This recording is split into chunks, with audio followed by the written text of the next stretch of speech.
Ladies and gentlemen, this is the Right Guys podcast, where we ask Joe Biden, will you stay or will you go? And now your hosts, Josh Hammerling and Max McGuire. Welcome back. Another Wednesday. Happy Wednesday. My name is Max McGuire here with Mr. Producer Josh Hammerling. Lots to go over day 3 tonight of the Republican National Convention. We've got that. We've got new developments with the attempted assassination of Donald Trump. The conspiracy theories now being promulgated by the left, which are idiotic and show that they really don't understand what it means to be a conspiracy theorist. I mean, exactly right. Get it right. What's the Bane quote from Batman? Oh, you think darkness is your ally? You merely adopted the dark. I was born in it, molded by it. I didn't see the light until I was already a man. Yeah. That's where it kind of comes with conspiracy theories. Like, we've got Alex Jones. You can all sit down. We understand what it means. And they're going after J.D. Vance, Donald Trump's vice president, because he actually said in a speech that Alex Jones is a more reliable source of news than Rachel Maddow, and they are freaking out. Is he wrong though? And his explanation, no, he's not wrong. His explanation is that, to paraphrase him, it's that Rachel Maddow wants you to believe that there's a bunch of MAGA grandmothers who make their apple pies and pinch their grandma's cheeks, and in their spare time, when everyone goes to bed, they're plotting an insurrection to topple the United States. That's crazy, right? Alex Jones says that there are financial elites who are the puppet masters, and they are sexual predators. That is a lot closer to reality than the Rachel Maddow bit, right? And even if Alex Jones is right 60% of the time and a little bit out there 40% of the time, he's still right 60% of the time. So yeah, it's very obvious that they have. It's almost like that they've never been exposed to conspiracy theories. It's not how their mind works, right? But they're so convinced. They're so convinced of it. Get on board. I mean, if you're gonna have a conspiracy theory, at least make it a good one, right? Yeah. We were talking earlier. At least during the Kennedy conspiracy theories, people sound intelligent. You know, they put in research. They start looking at science. At this, they're just kind of putting opinions on social media and trying to pass it off as something legitimate. And I can't listen to anything from the left. Let's start with the conspiracy theories. We'll get the main story I want to talk about is how the left is scrambling to nominate Joe Biden before their convention to put to rest the whole narrative that he needs to step down. So we'll get to that in a second. But let's deal with the conspiracy theorists. And I showed last time on Monday one of the kind of explanations for how Donald Trump turned his head. There are new little like computer simulations showing it. And this one used, I guess, AI to track his head and then have it be reflected in an image. Let's watch. Take a look what happened.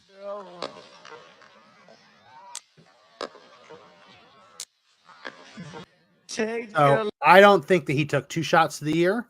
So it's not right there, but not correct in that way. But look at how turning the head resulted. I'm going to turn down the volume. Him turning his head by that much. That's all it took. It was a headshot. It was a headshot. And now there are images from the direction of the shooter.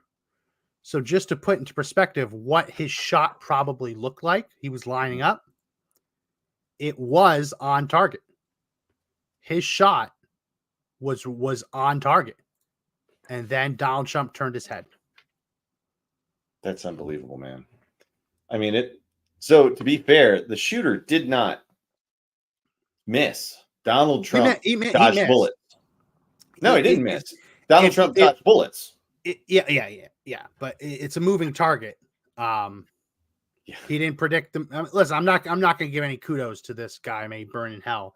I want to talk conspiracy theories. Is becoming less and less likely in my mind that he acted alone by the sheer inability of the FBI to find anything. Right? I mean, sometimes things are like, if something is too clean, it makes you wonder, right? And now there is a video out on Fox Digital. I'm going to see if I can pull it up, of a guy saying that he was in class with them and he hated Trump. And he told this guy that he was an idiot for being Latino and liking Trump. So the narrative, I mean, you would think that taking a shot at the president would kind of brush aside any possibility that he liked Trump, right? Yeah, right. I mean, and then they're like, well, he's registered Republican. Like we've said, he checked the box. It doesn't matter. He just doesn't matter. In the foots of his parents, because that's what they did. And a lot of people who are Democrat, remember when they were jumping parties, right? Just to make election primary stuff happen on the East Coast.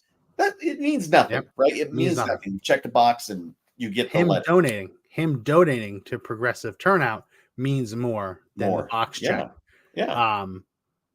Means more. Also, the left is saying, well, his parents were conservative. I know that at least his dad was. Yeah. That means he's conservative too. Have you never ever heard of kids rebelling against their parents? I mean, this might be the first time it's ever happened that a kid refused to believe what their parents would. You're right. Never happened before, right? Right. Anybody who's a parent who had a daughter knows better, right, or a son. Yeah. My 3-year-old's thing now is I say no bad words. And he's with my wife right now on a little trip with my in-laws. And I picked up the phone and I say, hi, how's it going? He looks at me and says, oh shit. And then runs away. He's even like defiant now at 3 years old. So that's pretty funny though. The idea, and they're trying to say, oh, well, there was a Trump sign in the yard. So that might have made it worse. Yeah. F my parents, I'm going to go do this. There's some reporting that the parents called the police the day of saying that their son was missing and they were worried. That suggests to me that they know more than they're letting on, because he wasn't a missing person. He just didn't come home that day yet. He had gone out in the morning and didn't come back. The idea that parents would call the police on their child because he was maybe 1 or 2 hours late home. Sure. It's 1 or 2 hours late. He's an adult too. He's 20. Yeah. Right. That's crazy to me.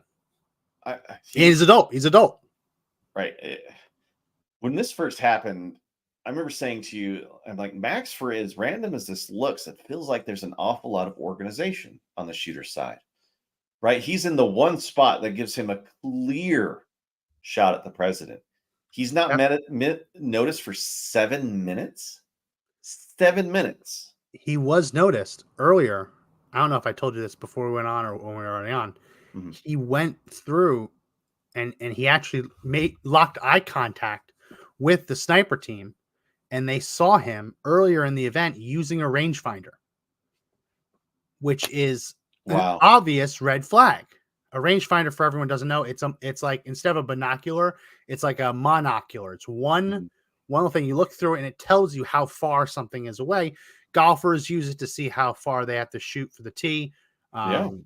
Target shooters use it. Hunters use it. Hunters use it.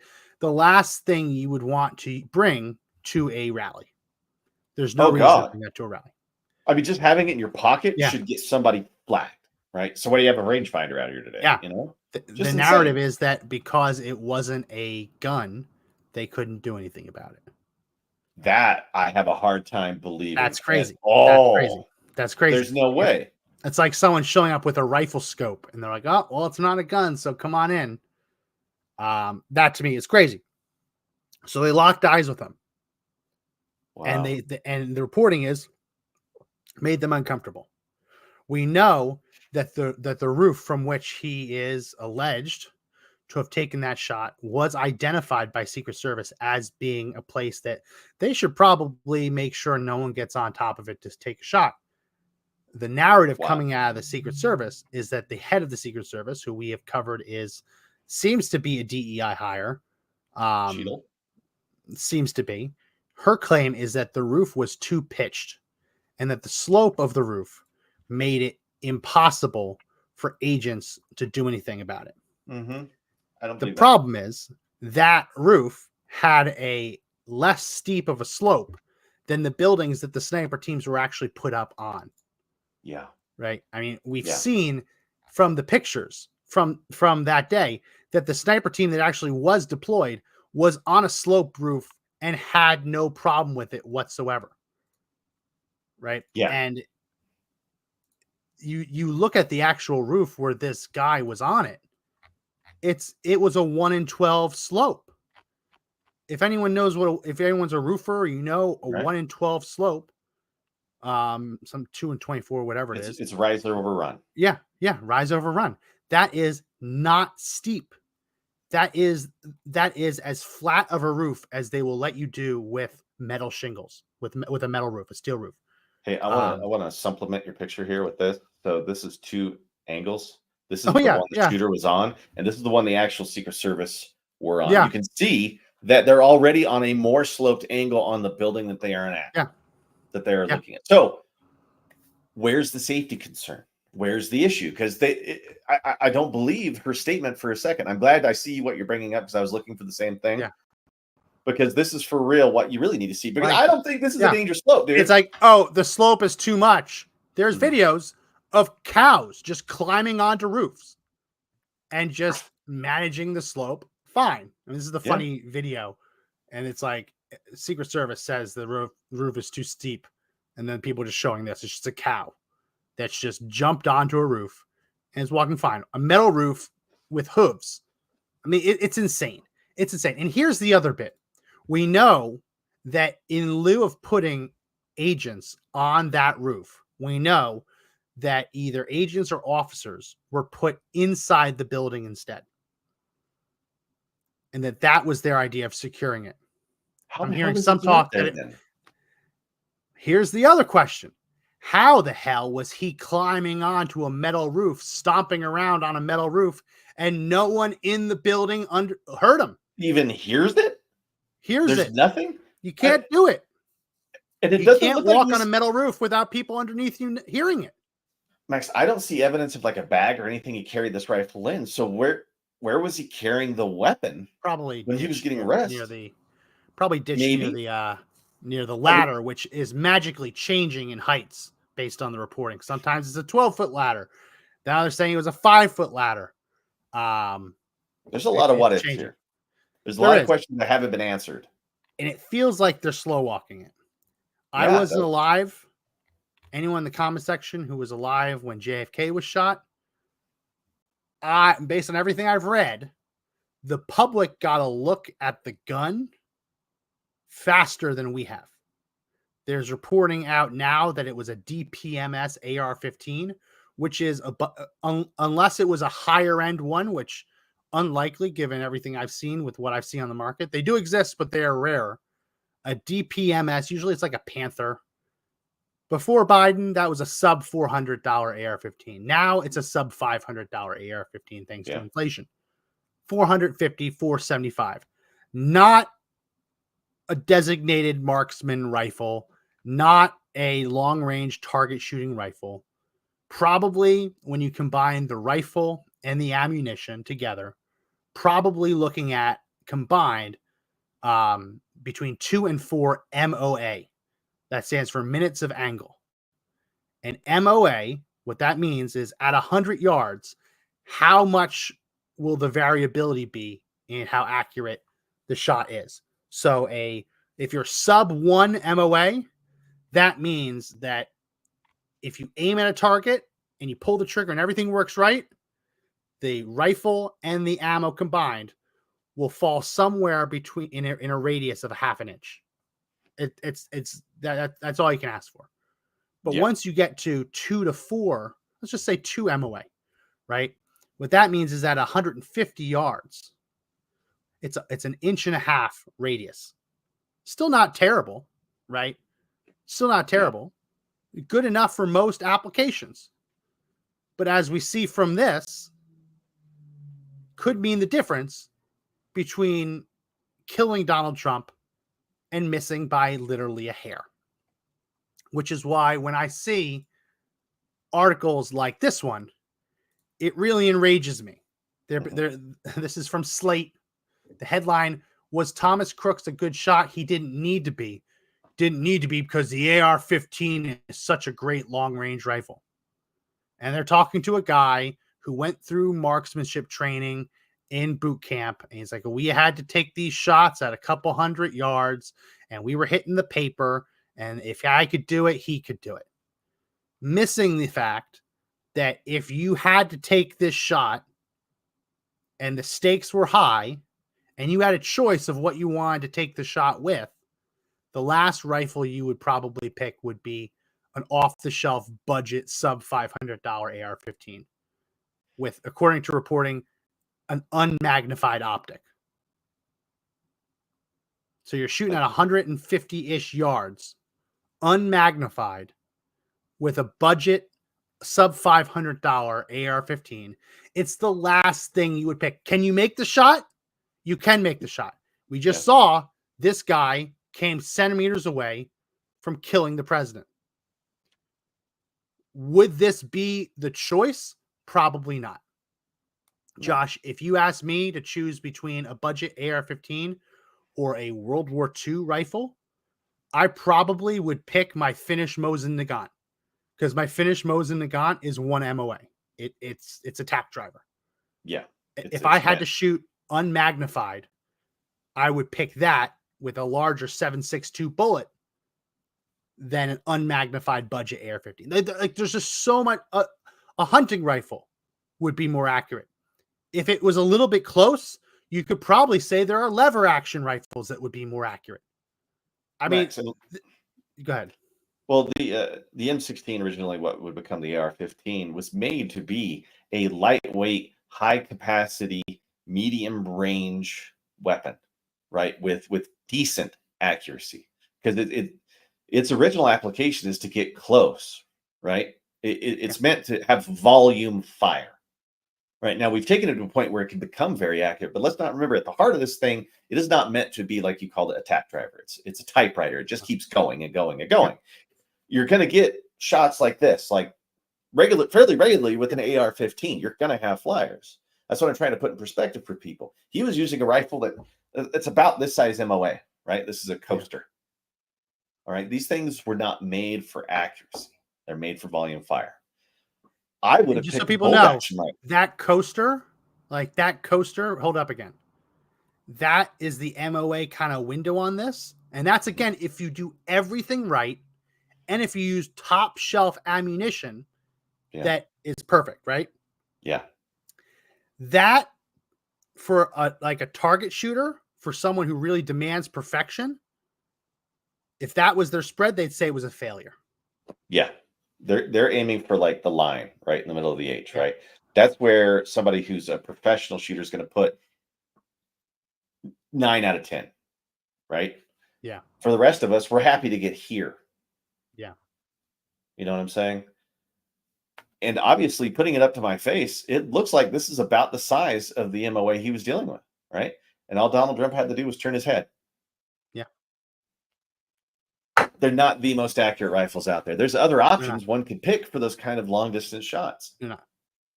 And we've said in the Second Amendment community, as they've demonized AR-15s all this time, I really hope they don't figure out what a hunting rifle does. Because there are liberals that actually believe that this gun firing a 22 caliber 223 round explodes a body on impact. That's what they've been taught to believe. Yeah. It just isn't true. It isn't true in any way, shape, or form. So you're starting to get these conspiracy theories online.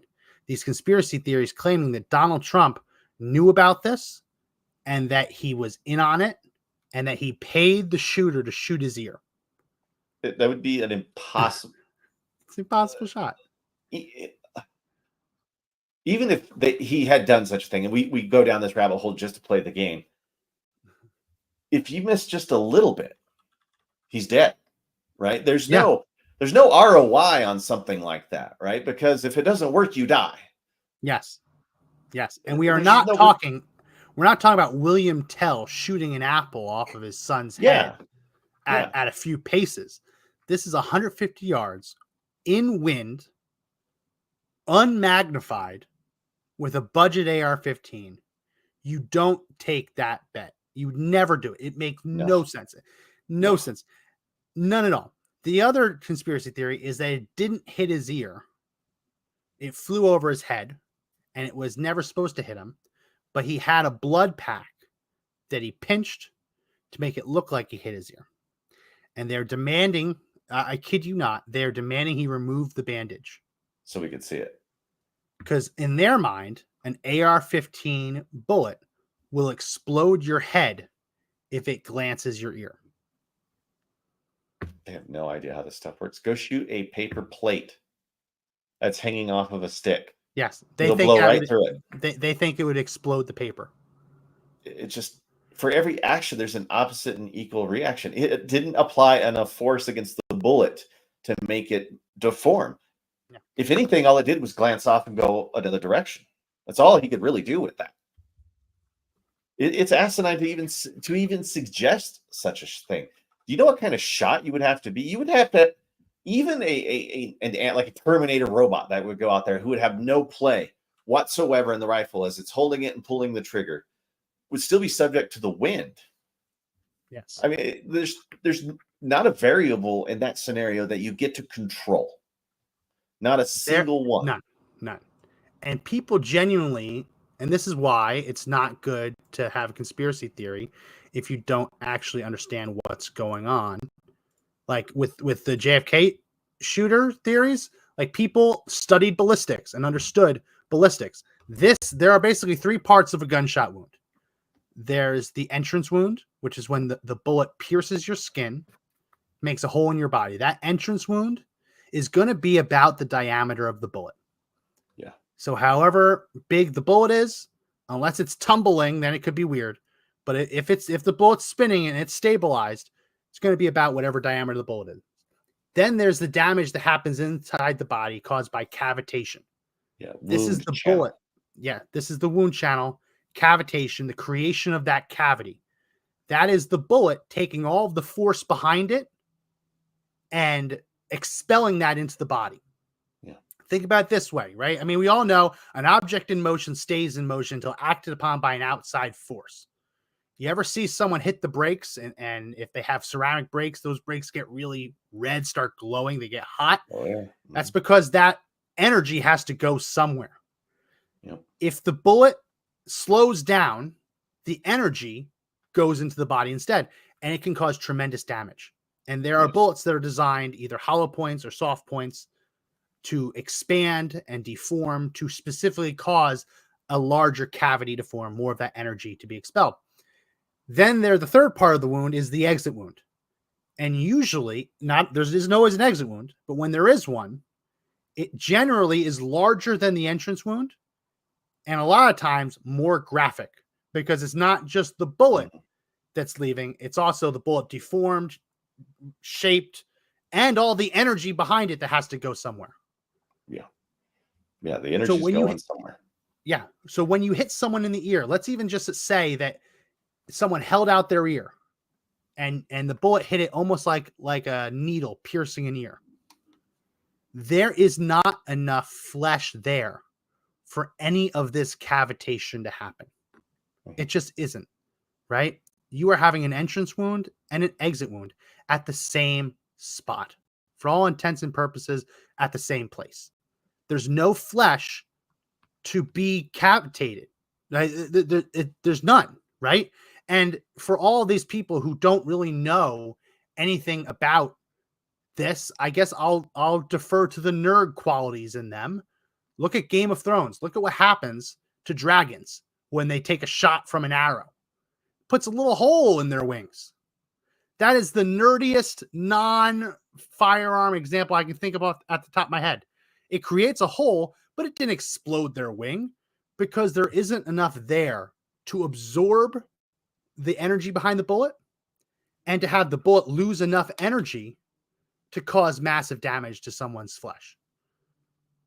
That's the best non-firearm example I can give off the top of my head. Yeah. Because you got to remember, you're pushing against the bullet, and that's what ends up causing everything to go pop. So there's nothing pushing back against the bullet when it's in the air. So if there's very little weight, there's going to be very little indication, other than usually a perfect hole. Like that's what you get in a lot of these situations with really thin targets. You get a perfect hole. I've seen some skeletons, and I was studying forensics, thinking it was going to be a cool job. I hated it because when you see the exit wounds on a lot of these, the bullet doesn't always come out or go straight through. Sometimes it tumbles. Sometimes it takes really weird trajectories. Hits a bone, and takes the right turn. Yeah. Or even it would carry pieces from one person into another, right? I mean, those are kind of the things that happen. Yeah. And it's devastating on the way out because that's where the energy is deposited. You pushed against it, your body couldn't handle it. So all that fluid, all that energy has to go somewhere. And really, you're shooting a big bag of water. When you shoot a person, they're just bags of water. Yes. Any animal is just a bag of water. And so, if anyone who's ever shot a jug of water, you know that usually that compression forces the top to fly off the jug. Yeah. If it's like a milk jug and the water shoots up, shoot a watermelon, explodes, shoot a piece of paper, piece of cardboard, you just get a hole in it. And here's the other thing, right? We know ballistically, we know that there would not really be any kind of loss in bullet speed, because this is what it looks like shooting a hollow point into a gel block. Gel blocks are designed to simulate what it would be like to shoot it into a human body. Not perfect. They have better ones now that have organs and blood and bones in them. See this, the cavitation is serious. When you design a bullet to take all of that energy in the gunfire and deposit it inside of the body, it is disastrous. We know that didn't happen. And even in a world where I'm trying to find the picture, I still can't find, they're really making it hard to find the picture. We've seen the picture of the bullet next to Trump's head, right? Yeah. We've seen what happened after it hit his ear. We saw that. It's captured on video, and it's still moving so fast that it's only present in one frame where the guy was taking. Here we go. Where he's taking the photos. So the bullet's present, still hard to see. It's right here, a little line. People have all seen it, right? If the bullet had opened up, if the petals had opened up, if it had hit enough flesh to deposit that energy, it would have been seen in multiple frames. It wouldn't have been moving so fast that it was barely noticeable. I bet you if you had a chronograph there, Josh, it's going the same speed. Yeah. There's very little that counteracted the bullet. The only thing it's probably changed is its trajectory, and that's most likely. But again, I mean, it's just cartilage. It's not even bone. No, it's just like it through like a warm knife through butter, man. There's just nothing to counteract it. Yeah. You know, and I want to see where he's hiding the blood pack in his hand, right? I want to know. I mean, is he like a magician? Does he have sleight of hand skills? Right? I don't think Donald Trump's a lot of things, but a magician, I don't think he is one, because I don't think he can make quarters disappear and blood packs come out of nowhere, right, and go across his ear and make it look perfect. I mean, I just don't see him doing that. I just don't see him being a sleight of hand guy. So they're going to need a little more than he put it on. And the next conspiracy theory is that even if it was a real bullet, even if it was real blood, it was such a small wound that he is wearing an oversized bandage to cover it up. And if he had shown up with the bandage that would have actually been needed, which they say is like a butterfly Band-Aid, it would look terrible. So they've put this big bandage on his ear to make it seem like it's a bigger wound than it actually is. The true bit of this is that a wound to the ear doesn't heal very quickly, especially if part of his ear is missing. You can't even have a glancing blow of the ear and not have part of it missing.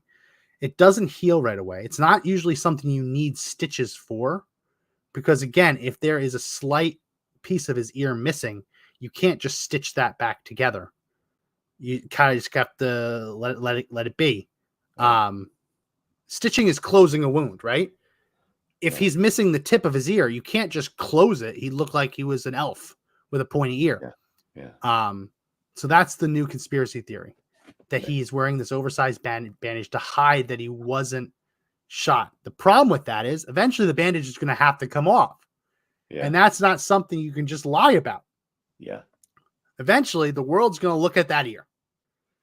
Max, because what they're trying to do is they just want to keep that wound moist, because the time, as soon as you let a wound dry, it scars, right? And it makes healing really, really hard. There's not a lot of blood flow to the ear. That's the other thing.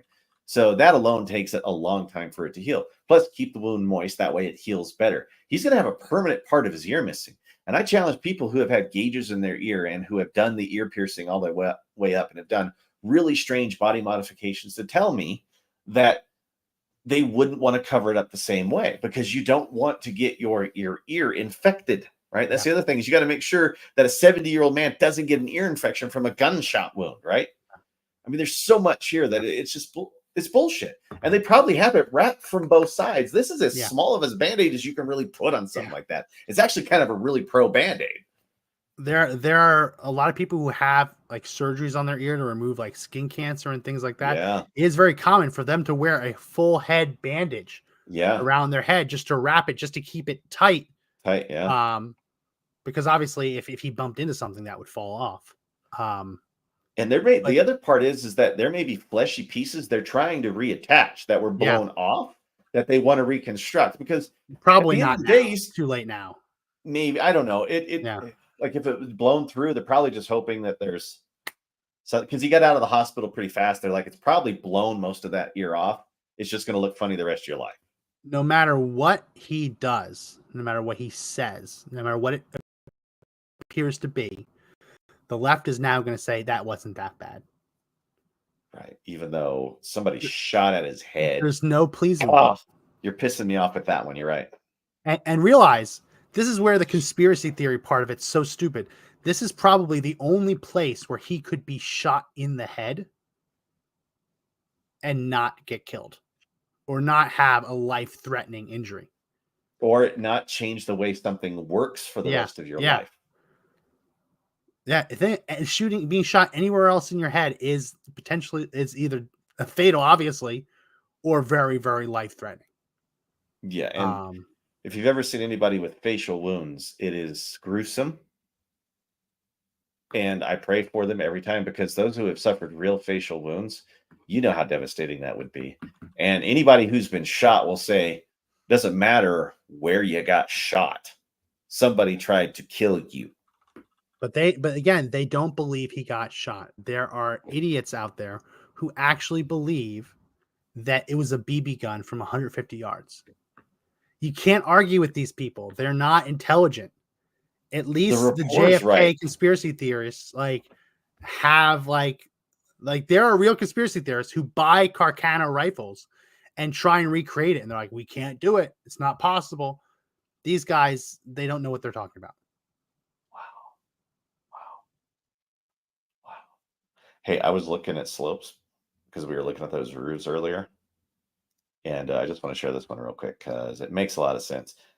Because if they're on the White House, I mean, what do you think the rise over run on that is? I'm just saying, what do you think the rise over run on that is? I don't know. It's just so dumb. It's so dumb. It's so dumb. But that's what we get, though. Plenty of people who want conspiracy theories because they still want it to fit a particular narrative, Max. They still want it to reinforce their anti, let's say, conservative views, right? Yeah. Now, but they're still calling conservatives the bad guys. They're still painting Donald Trump as the enemy. I mean, it took less than 72 hours, like 24 hours before the rhetoric never stopped. I mean, Joe Biden went out and did a national address that says we need to cool down the rhetoric. But we now know from Joe Biden, he wasn't talking about his campaign.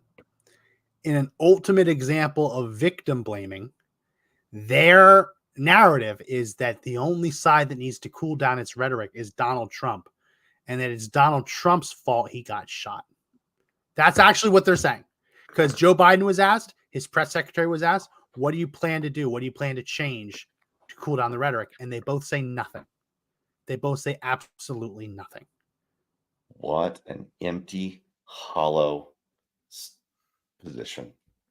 I mean, if we don't know what the Democratic Party stands for and liberals stand for, now you know. And every time that Democrats screw up, they always call for unity when it's over, or at least they think it's ending, right? There's no unity anymore. Not within the way they're seeing us.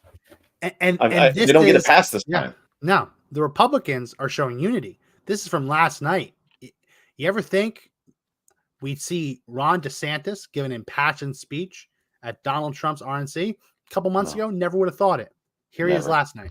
As a citizen, as a husband, and as a father, I am alarmed that the current president of the United States lacks the capability to discharge the duties of his office.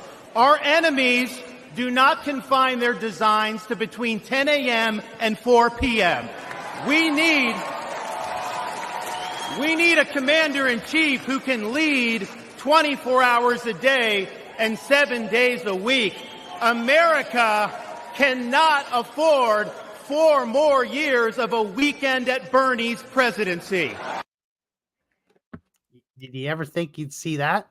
Not like there wasn't a snowball chances in hell 3 months ago. Hell, 4 months ago, remember? There's no way. No way.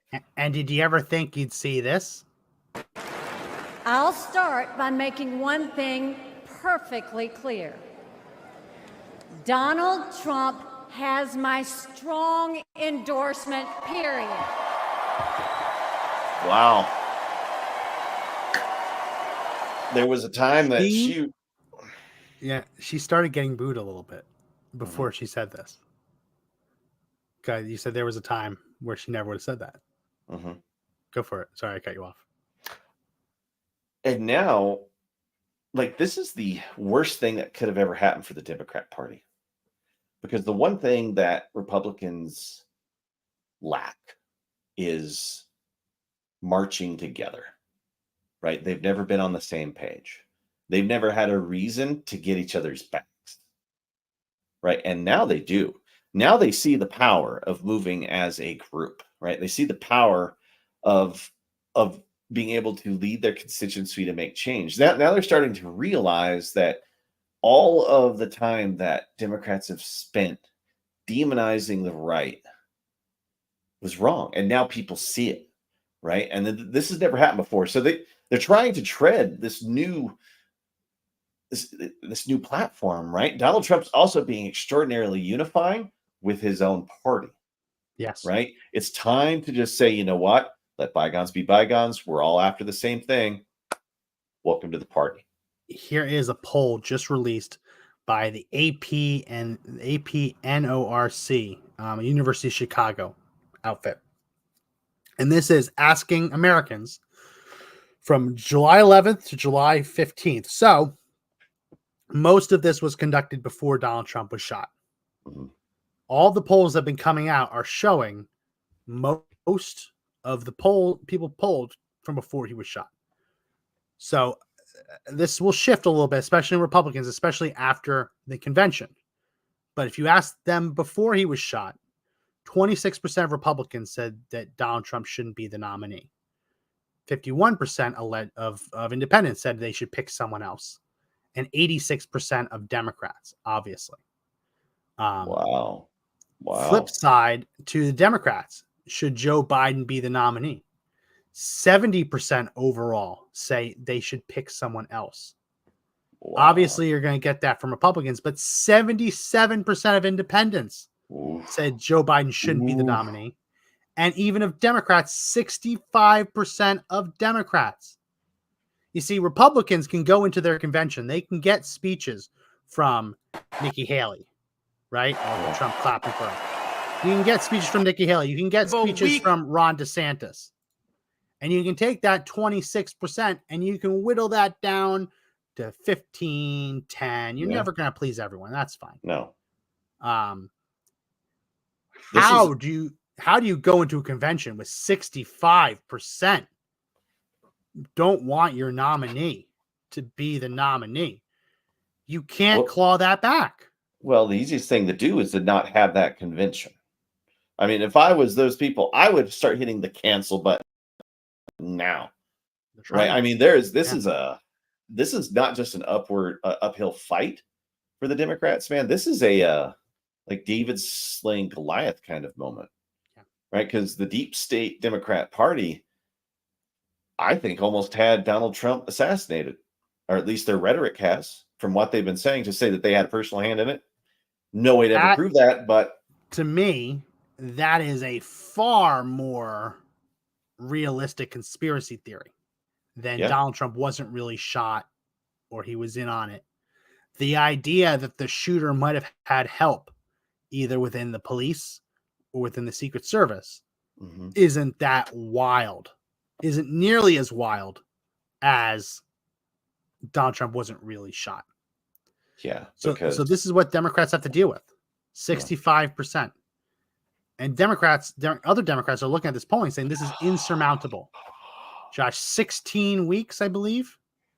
What do you think James Carville's been telling him for 6 weeks now? Like, he saw the writing on the wall, and he said stuff like, "We're effed here, people. There's no effing way we're getting this election won," right? And he's always been their strategist. He's always the guy they look to when they need that big shot in the arm during a Democrat race.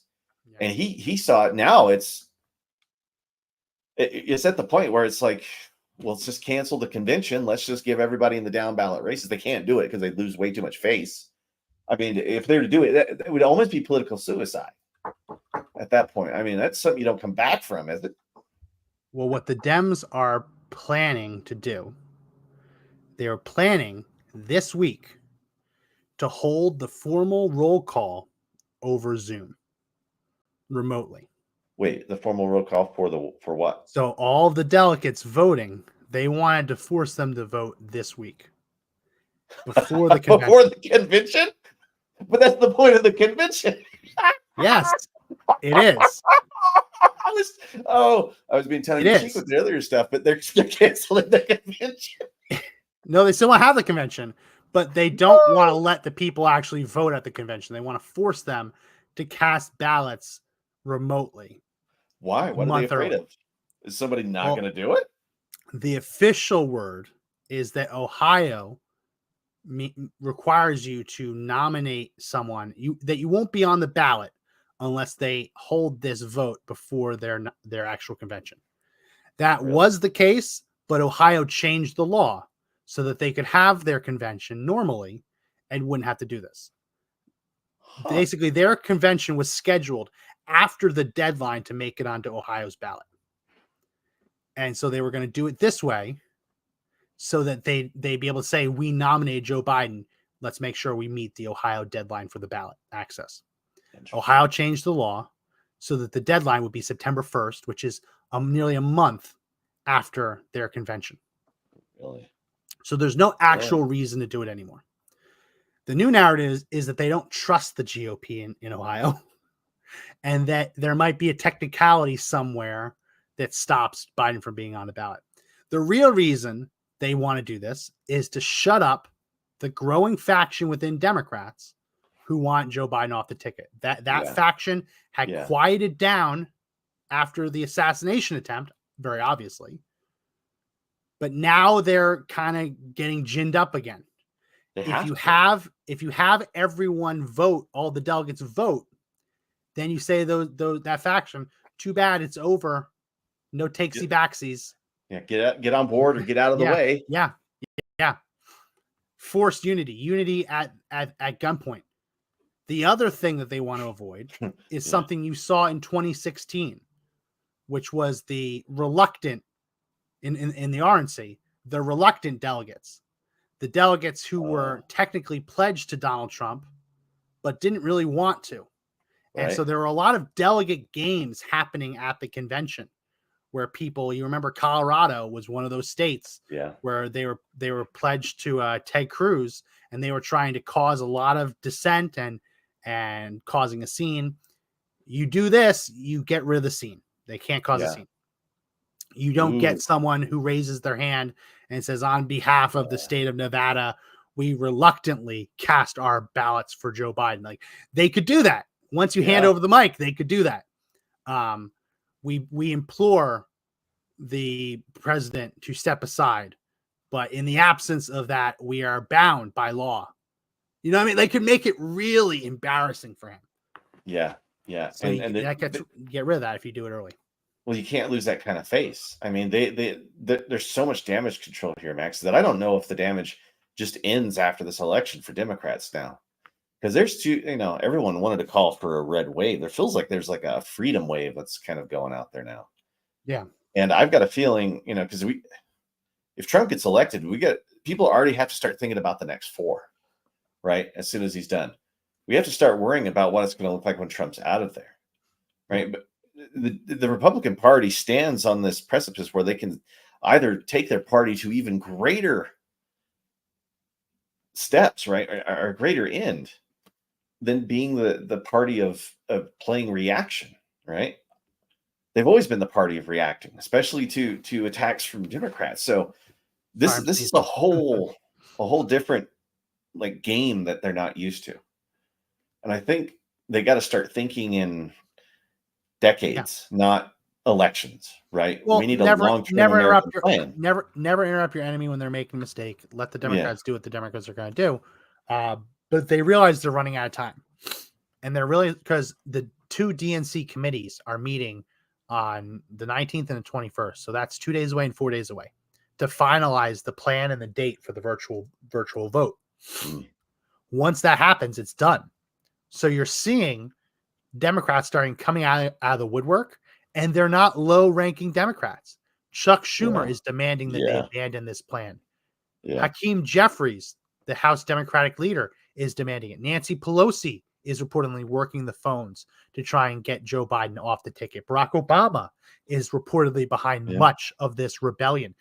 These are not low-ranking Democrats. These are the top, recognizing not and here's how you know that it's like it's not for the good of the country. We don't think Joe Biden can do the job. That's what the lower-ranking ones said. Right. If you remember what they're saying, hey, we thank you, we appreciate you, but obviously you need to resign, you need to step down. These guys are just worried about what the effect is going to be on down ballot races. If this is the result right here, this 70% of all Americans think Joe Biden shouldn't be on the ballot, that has devastating consequences. Devastating consequences. Yeah. And do you find it hilarious that Joe Biden said that elites were trying to keep him off of the ballot? Oh yeah, he's a super delegate. Any other year he'd be voting. So I find it really hard to believe. And if that is the case, and he's been kicked out of the elite kid club, right? I mean, that's never happened to a sitting Democrat president before. No. And this Joe Biden first. I'll play this clip. This is why the map right now. That gets Donald Trump to 303. And there's new polling today that shows the president's approval rating in these battleground states is below 40. The president's ballot number right now is below 40 in most of those states, and it's at 42 in Nevada. It's very hard in 16 weeks. We count the votes 16 weeks from tonight to turn that around. Plus, Democrats are now worried. They think, I'm not saying this is going to happen, but what they're saying is the president's going to have to spend more time and more resources on places like Virginia because it's competitive, on places like New Hampshire because it's competitive. You look at this map as it plays out, and there are Democrats making the case, and we have Wisconsin blue here. Let's move Wisconsin over here. There are Democrats making the case that Donald Trump is on a viable path as of today to get to 330 electoral votes, Wolf, or even higher, because they see other states in here. The Trump campaign says Minnesota. The Trump campaign says maybe New Mexico. Let's be cautious. Those are blue states traditionally, but the president's standing, his approval rating, his ballot number, people's views about how old he is, and people who view the state of the economy are very bad for the president right now. And so even if you just go back to where we start, Donald Trump is in command. The numbers are getting worse for the president, Wolf, and Donald Trump has an opportunity with this convention to build it even more. That's why they're afraid. I didn't even know Wolf Blitzer was still alive. He said Wolf, and I was like, Wolf has a show still? He's still kicking. But wouldn't you be terrified if you were a Dem strategist? Yes. Because there's a lot of swing states. I mean, it's still the margin of error in Colorado. Yeah. And listen, it can go either way, but as CNN's saying, when you expand the map to include Virginia, Wisconsin, they're going to force Biden to campaign in Minnesota. They're probably going to force him to campaign in New Mexico as well, and New Hampshire. You do that every day he spends there is a day he's not in Arizona. He's not in Pennsylvania. He's not in Nevada. They have Nevada as red. That's how bad the polls are for Joe Biden. They don't even have it as a swing state yellow. Yeah. Max, do you watch NBA? I used to follow NBA. I used to work for a team.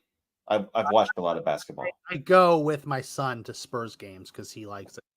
So have you ever heard coaches talk about the cross country travel, like before a game, spending, going from New York to LA really slows the team down. It sucks. Right. And it like sucks the energy out of a team. You can see it sometimes. You really do see it on the ground. And if professional athletes have a hard time with the travel and what's required of them to do it, do you think Joe Biden's going to be able to travel from Virginia to Nevada to back to Wisconsin in a day?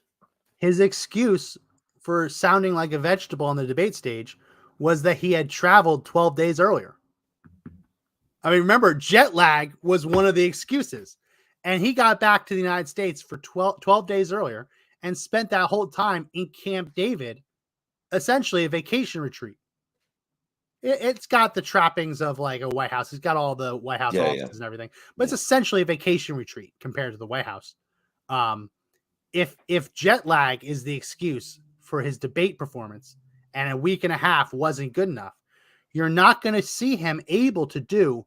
We got a morning rally in Wisconsin. We got afternoon in Michigan. And we got evening in Michigan. The next morning, and then we're down to New Mexico. And then we're in Arizona. And then we're in Nevada. And we fly back across the country. The next morning, we're in Virginia. Then in North Carolina. Then in Georgia. That's what the schedule looks like when you actually have to get into it. He can't do that. No. You know it. I know it. He can't do it. No. He just can't do it. No. And the debate is, I was saying the debate's the best he could do. We've seen since there, he can do a little bit better. But the problem is, no matter how hard he tries, he still can't hide that he's losing it. His new thing is to just kind of, I don't know, get like frustrated at himself. He says, well, anyway. He loses his train of thought and then tries to brush it off as like, I'm not going to get into that. But it's happening in the middle of every sentence. And he was just at, I've never seen this before. Maybe it's happened, but like usually when a party has their convention, the other party kind of defers to that convention. Mm-hmm. Okay, you're on the convention. We'll sit by and then we'll have our week. The counter programming that the Biden team has started doing, I can't remember it ever being like this, where he did a primetime interview with Lester Holt that aired the night of the convention. What that would never be allowed. The news agencies would say, no, we're busy. We're doing the convention, right? Yesterday, he was at the NAACP event, a big NAACP speech. That typically hasn't happened. You typically give the other party their week. Now, when you see the polls like this, with Donald Trump already has enough votes if the election was held today, enough delegates on path to 330, you have to, because you are 16 weeks away and every day literally counts. But even yesterday at the NAACP event, the media was still interviewing people and they were telling the media that Biden needs to step aside. Is going to step aside and allow Harris? I would like to see that personally. We need new, innovative thinking instead of the same old way. Look at how they described him in the Chiron. They describe him as supports Biden. No, he doesn't. He just said he'd like to see him step aside. He doesn't support Biden. It was a masterful answer without saying we need somebody that's not old and decrepit. I mean, he would. That was a gentlemanly answer, and man, you could just see that he wants to say we just need to get rid of him. Yeah, they're all wearing it on their sleeve. Yeah, but you can't at this point. You kind of just start letting There's a time in the fourth quarter where you're losing so bad, you take out your star players, you put in the backups, and you try to salvage from the game what you can. So how far into the football game are they right now? Are they deep in the fourth quarter? There's 4 minutes left. You're down 56-7. You're not leaving your star quarterback out there. And you shouldn't be. You know, you shouldn't have your A-listers. You're going to give the guys that need the time. So they need to abandon Joe Biden. They need to put all their money in the down ballot races. Because if I was running their campaign, that's what I'd be telling them. Like, this is over. I mean, it's a very, barring a bunch of magical votes showing up, right? He's on the ropes. I mean, at this point, you just gotta sit the quarterback, right, and bring in the backup. Yeah, it's to the point though where I don't think. I mean, the Daily Show. Did you see the Daily Show? They did a focus group. Yeah, they did a focus group with black voters to see if any of them would support Trump, and they brought 6 people in. And half of them said they were voting for Trump.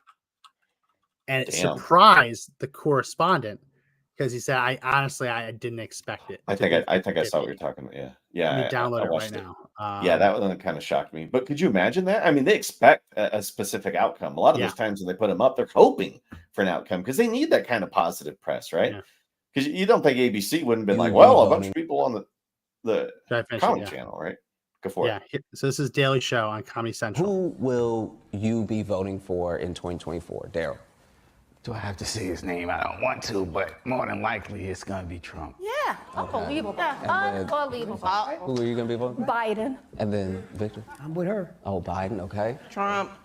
Trump? Biden. Biden? Trump. Okay, we're an even split. She's ready to vote. I didn't see that coming. And the answers are common sense. Like, things are too expensive. Life was better under Trump. Take out the once in a generation pandemic, once in a 100-year pandemic, right? Life was better under Trump. Like, obviously. So if you're starting to see this, the reason I say that is that you can't reliably ballot harvest in inner cities if the people receiving those ballots are all of a sudden excited to vote for the other team. Yeah. Right. Yeah. And I said this on the last podcast. If you go into an area that every election is 100% Joe Biden or 90% Joe Biden, you can get away with ballot harvesting and just making it happen. When you start getting people checking the mailbox for their ballot because they really want to vote for Trump, it's going to be a lot harder to get that ballot from them. Yeah. So you can only really do the ballot harvest scheme if the people are apathetic or supporting the guy that you're harvesting for. And I know you didn't get to catch all of it last night. There was a woman, Madeline Brame. Her son was a service member who came home and he was stabbed in the back and killed by a gang of 4 people in New York. And then Alvin Bragg, the New York prosecutor who went after Trump, basically let half of them out, dismissed the charges, and put the kid gloves on the other 2. And she gave probably the speech of the night last night. I want to let you listen to a little bit because you missed this part. Anyone else to experience the senseless pain that many other victims across this United States of America have to live with every day. So I decided to use the voice that God gave me to be the voice for the voiceless across America.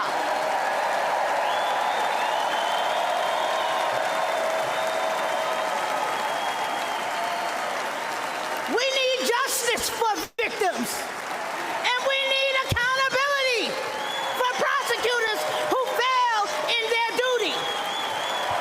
Soft on crime prosecutors like Alvin Bragg in New York, Kim Foxx in Chicago, and George Gascon in Los Angeles have turned our great country and cities into war zones.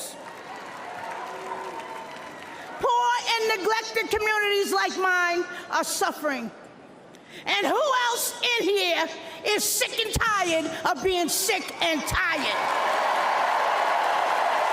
Good Lord, I want to vote for her. There's a moment there where Trump on camera is looking at someone next to him saying she should run for Congress. She was a registered Democrat. Wow. She's righteous anger, right?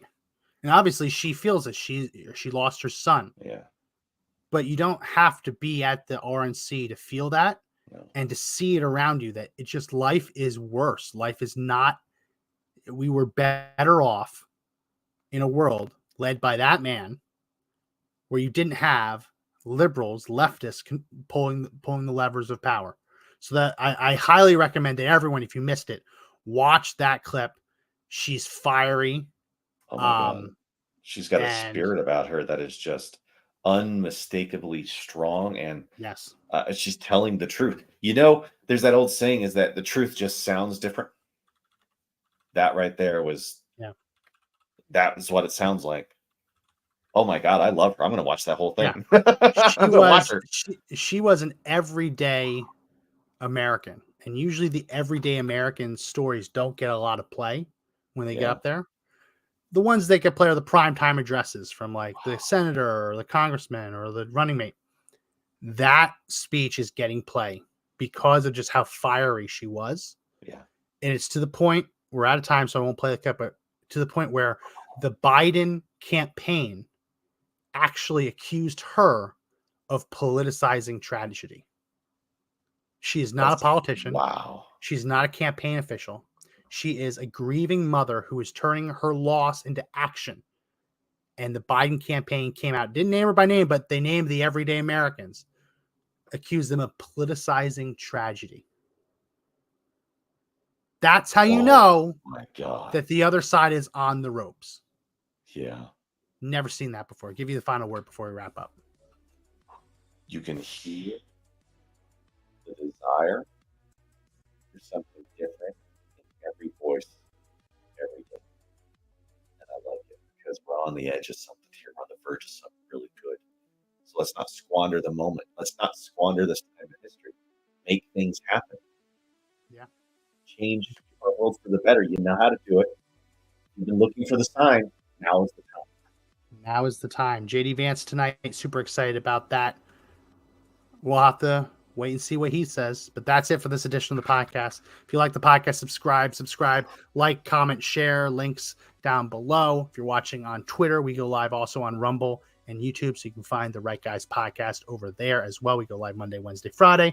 Tune in for that. We also have the audio edition of the podcast. We make these as audio friendly as possible, so you can listen as you are commuting, as you are going about your day. Just trying to make it convenient. So check that out if you haven't already. That's it for this edition of the podcast. My name is Max McGuire. I am Josh Hammerling. Remember, the fight to take back the country is not over yet, but the only way we win is if we all stand and fight together. See you next time. See ya.